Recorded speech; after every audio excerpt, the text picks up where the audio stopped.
to my channel. In today's video, we will be chatting with a young man that wants to change the community that he loves so much.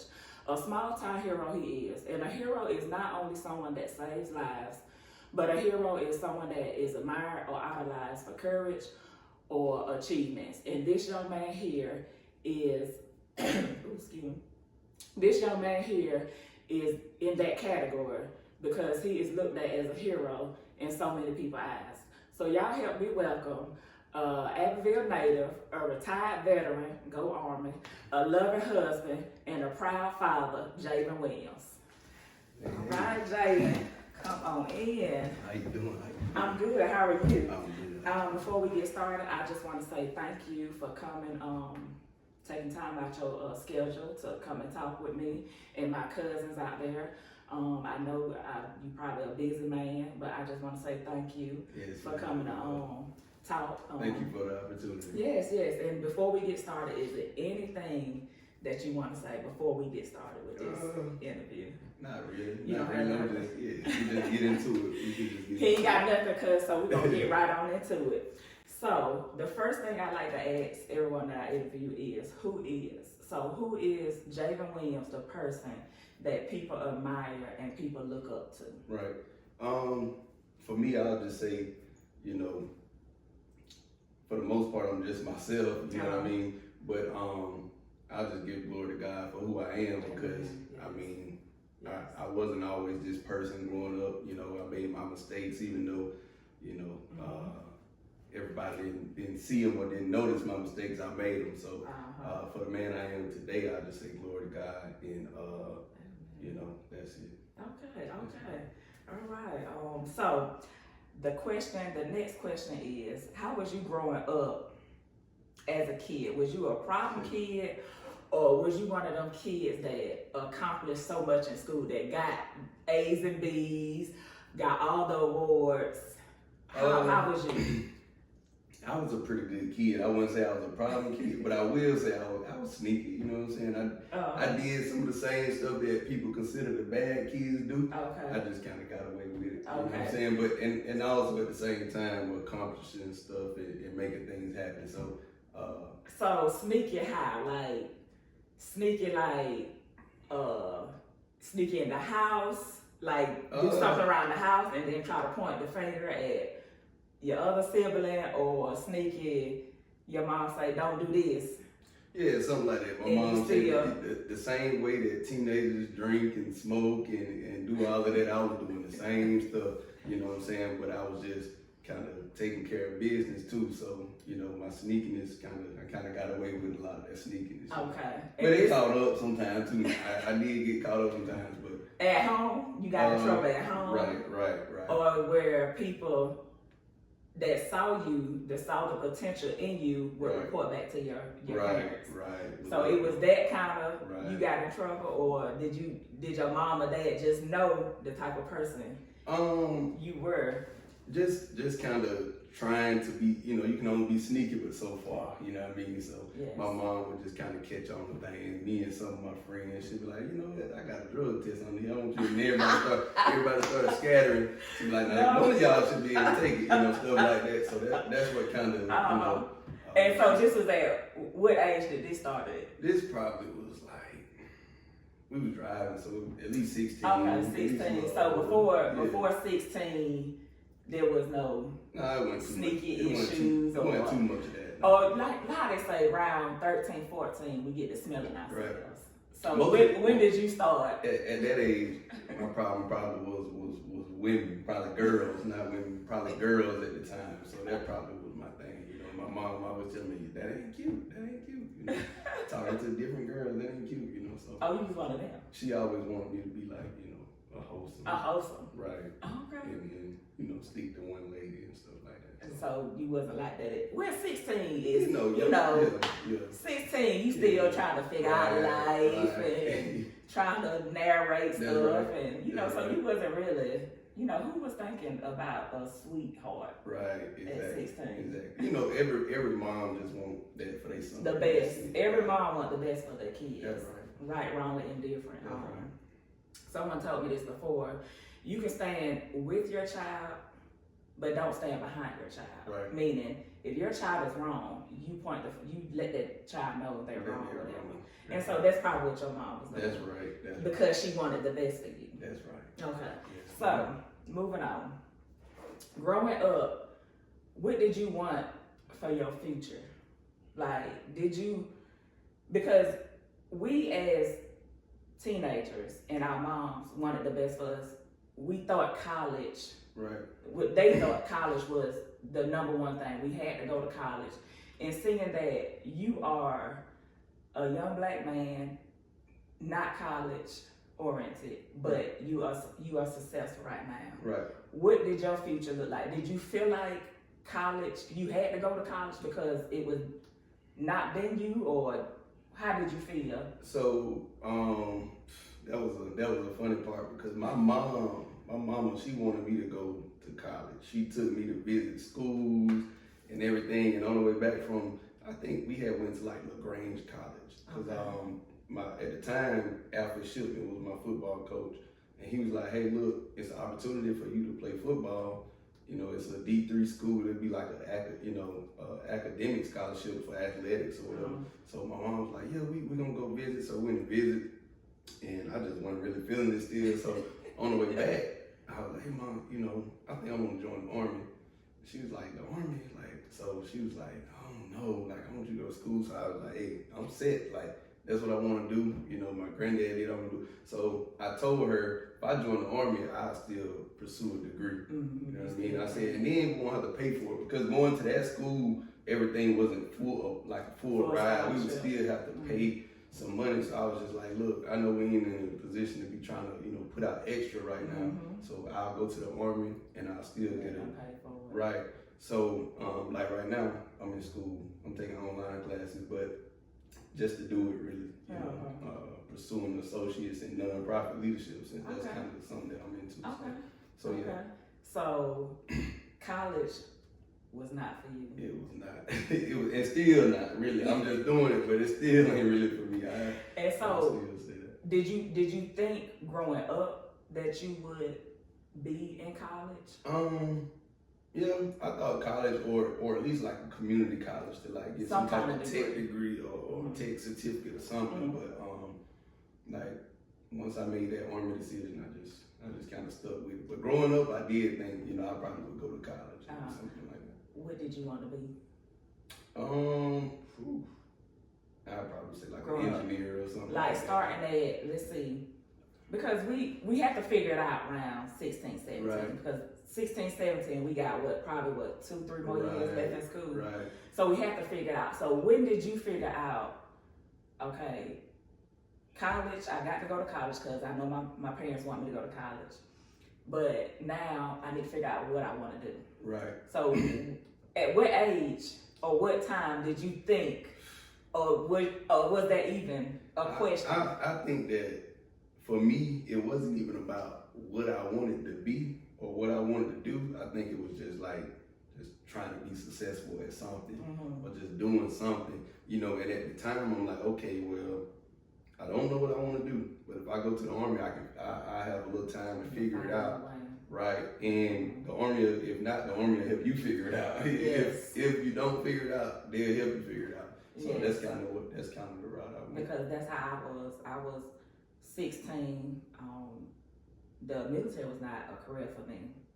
I just knew I wanted to be successful. I wanted to make my parents proud. And so I got out of class because, you know, you take that ass bath in school. And so I messing off, got out of class, and then a recruiter gave me so many, he saw, you know, helped me see so many opportunities with me being a young parent and stuff. So that's when I knew I wanted to just be in the military. Right then and there, and I was 17. Right. So for you to say, you know,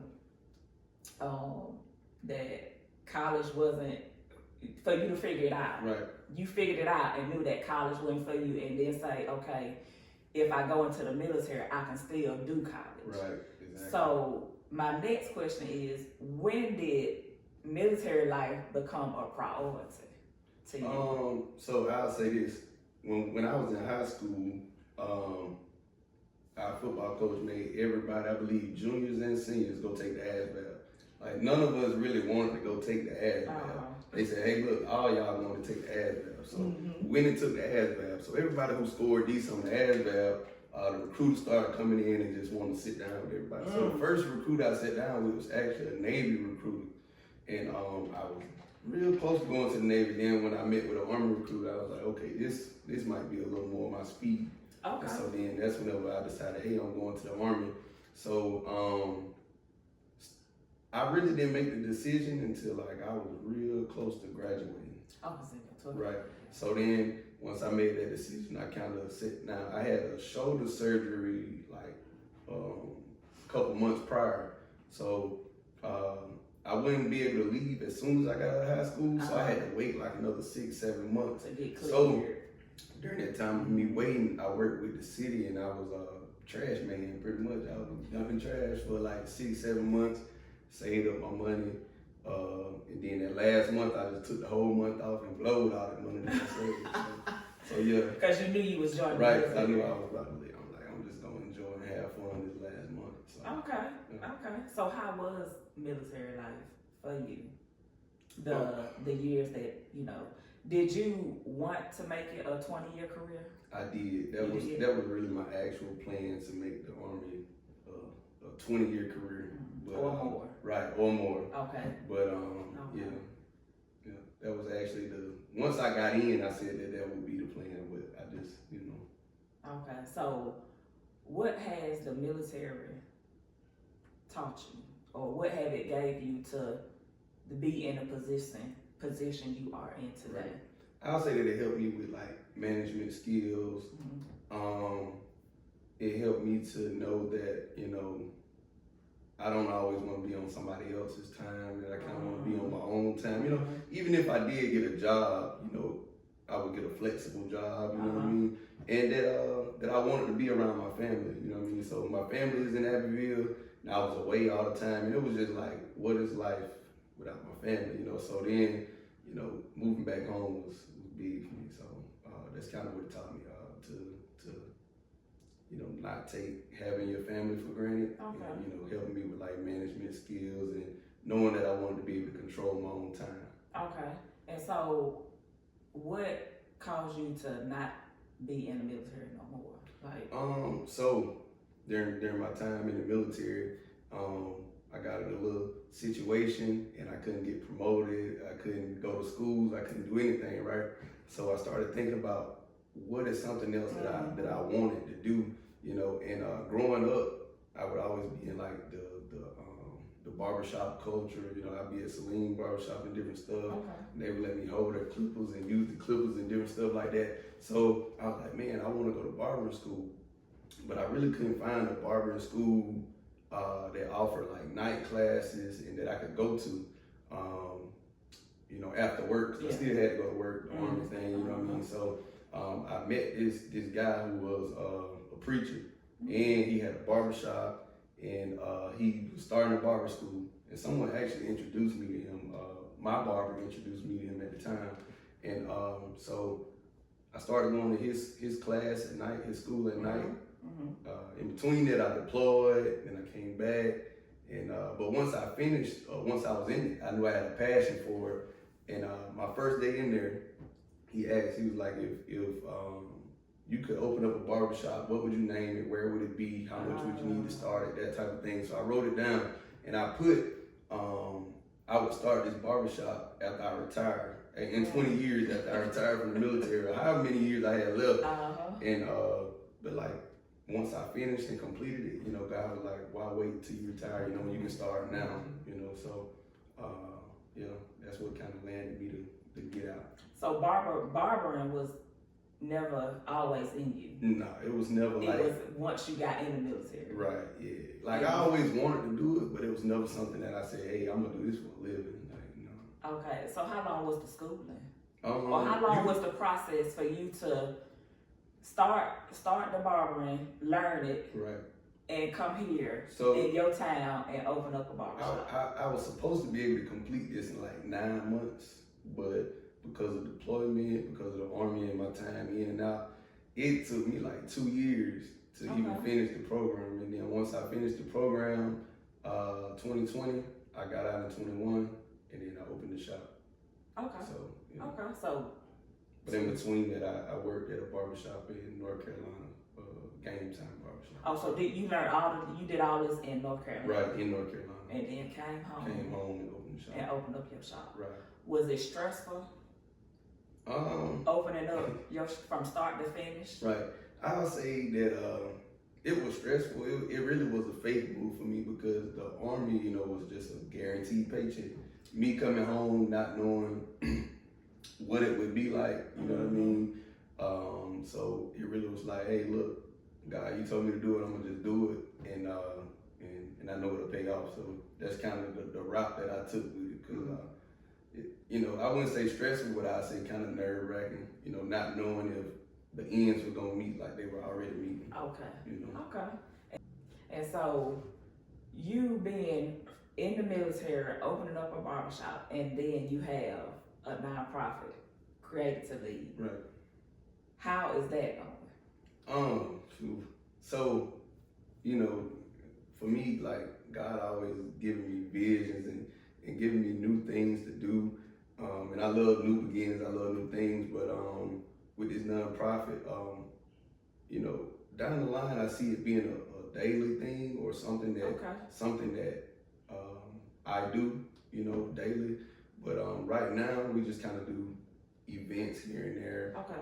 Community events. We rented. One of the biggest things we've been doing right now is renting the building out to people for like birthday parties and baby showers. And I believe that's just as impactful for the community, for them to be able to have a place to do that. Yes. So in between times of us not doing events, we just kind of rent it to bring money in for the nonprofit to be able to do other things. So right now we kind of building in that area. So. Because the building is just there. Right, the building, I think, just there. I can't remember how many years they said it had been touched. Right, yeah. And for you, a young black man to come in and turn that around is awesome. So my question would lead to my next question. What made you want to come back? You could have been anywhere with the military, could have had you anywhere. What made you want to come back to your community and pour back into it? For one, I just love Abbeville. I love the small town. I love that everybody knows each other. And just to show that, Abbeville is not a bad place, and it's not a place that you can't grow or be someone. You may have to leave for a while and come back, but it's good to go off and get something and then bring it back to your hometown to kind of open up the eyes for them, because now it's other young men who kind of come in who I'm trying to help, become barbers and do all of this other stuff. So I'm just, once they come through, I'm gonna just kind of get out the way and let them keep going and let them keep going at it. So just to show people that they can come back and do that, and then just to be able to love on the people. That's it. Yes, that's awesome, because a lot of people don't come back to their community and pour back into it. And for you to come back, start a barbershop, then you got young men up under you that is looking up, wanting to be a barber, even if they go somewhere else. Right. And then to open up a building that was nobody using it, nobody had it. And for you to turn it into something, into the community, is so impactful. That says a lot about you and what you want to do for your community. So that is good. That's great. I know a lot of people are grateful for that. A lot of Abbeville natives are happy that you came back and poured back into the community. Right. So with that being said, cousins, I am going to take y'all on the journey of seeing Javen's barbershop and his nonprofit organization called Created to Lead. We are going to head over there now. We'll be back. Gotta be something different. You must be made for me. Patience is everything. In and out, in and out, in and out. Arguing, trifling, difficult. Baby, more. I don't know why you love me. Yeah. You cut it back.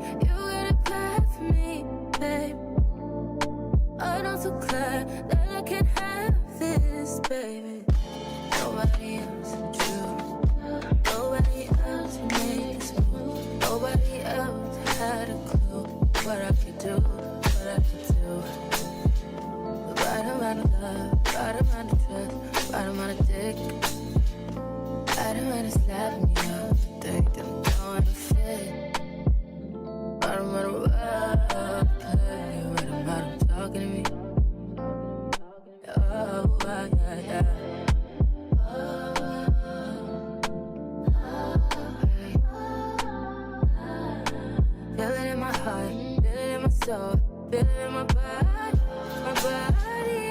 Alright, cousins, we're back. We are here at Javen Williams Barbershop, The Hive. So, Javen, can you tell the cousins, how did you come up with the name The Hive? I know how you did, but Right. how did you come up with the name The Hive? So the name pretty much came from like our local high school, Abbeville High School.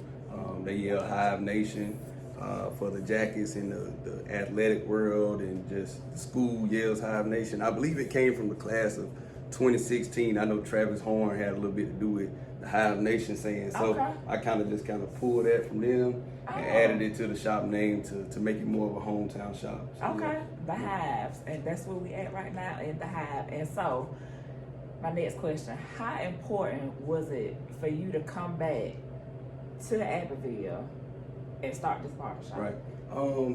I really feel like that was really I ain't gonna say the only way that it would be successful, but when God gave me the vision, it was a hometown barbershop. So I really don't see myself doing this in any other city other than Abbeville. So that's why I brought it home. Okay.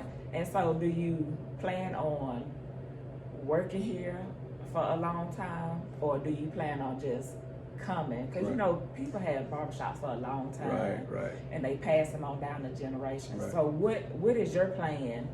You know, moving forward. Right. My plan is to really just give it all I got until I don't really want to do it no more, until God give me something different. Okay.